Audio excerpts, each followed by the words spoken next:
Hello, নমস্কার বন্ধুগণ। সমস্ত ফেসবুকের বন্ধু যারা আছো সবাইকে বলছি, দেখো আমি ছোট ছোট বাটা মাছের টক করছি। হ্যাঁ, একেবারে এই যে ছোট ছোট বাটা মাছ ভাজা, এই দিয়ে টক করবো। দেখো প্রথমে মাছটাকে ভালো করে কড়কড়ে করে ভেজে নিয়েছি, এই যে কড়কড়ে করে ভেজে নিয়েছি নিয়ে, আর এই যে লঙ্কা আর 5 ফোড়নের ফোড়ন দিয়েছি। এবার আমি তেঁতুল জল গুলে রেখেছি, তেঁতুল জলটাকে ঢেলে দেবো। দেখো তেঁতুল জলটাকে ঢেলে দিলাম।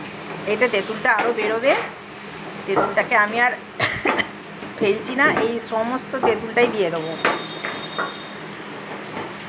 এই যে একটু জল দেবো, হাতে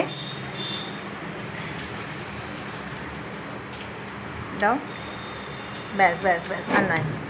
এবার গুড়টা নিয়ে আসো, গুড়। এই তেঁতুল জলটাকে ফোটাবো, কী করে মাছের টক করতে হয় দেখো। তোমরা কেউ কোনোদিন খেয়েছো মাছের টক? আমরা খাই। গদো গদো মানে মিষ্টি আর তেঁতুল সমান সমান দিতে হবে, মাখা মাখা করতে হবে মাছের টক। একটা হলুদ দেবো, দাও না গো হলুদটা দেবো। তেঁতুল জলটা ঢেলে দিয়েছি, হলুদটা দিয়ে দিলাম, দিয়ে এবার আমি নুনটা দিয়ে দেবো পরিমাণ মতো নুন। এতগুলো মাছ আছে সেই পরিমাণ নুন দিলাম, দিয়ে ওটা ফুটবে। তেঁতুল জল, হলুদ, 5 ফোড়ন, তেল দিয়ে ফোটাচ্ছি, হলুদ গন্ধটা যাতে না মানে চলে যায়। আচ্ছা, এবার আমি গুড় দেব। গুড়, চিনি হলে ভালো লাগবে না, গুড়ের হলে খেতে ভালো লাগে। গুড় দিলাম, দেখো আর একটু দেবো। গুড়টাকে ফুটে একটু করতে হবে যাতে এই যে গুড়ের ডালাটা নরম হয়ে যায়। নরম হয়ে গেছে, দেখে নাও, টপাটপ দেখে নাও। তোমরা মাছের টক করে খাবে। হ্যাঁ, কে কে খেয়েছো আমি জানি না, কিন্তু মাছের টক দিয়েই ভাতটা হয়ে যাবে।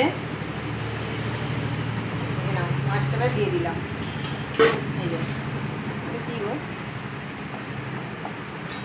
মাছটাকে একটু ফোটাতে দিতে হবে যাতে টকটা আর মিষ্টিটা এতে ঢোকে, মানে মাছের ভেতরে প্রবেশ করে। বন্ধুরা কে কে টক খাবে বলো, তাহলে ফোনে দিয়ে দেবো, খেয়ে নেবে। আর এই যে 4 পিস মাছ ভেজে রেখেছি, কড়া করে মাছ, এটা হচ্ছে মাছ দিয়ে পটল দিয়ে ঝোল হবে আজকে আমাদের এই মেনু, আর কিছু নেই। তারপরে আবার মাথার মধ্যে কি এসে যাবে জানি না, আবার একটা হয়ে যাবে হয়তো। এখন এটা কি দেখো, এবার ঘন হয়ে গেল, গাঢ় হয়ে গেল। এটাকে এবার ফ্রিজে রেখে 2 দিন করে খাওয়া যেতে পারে। মাছের টক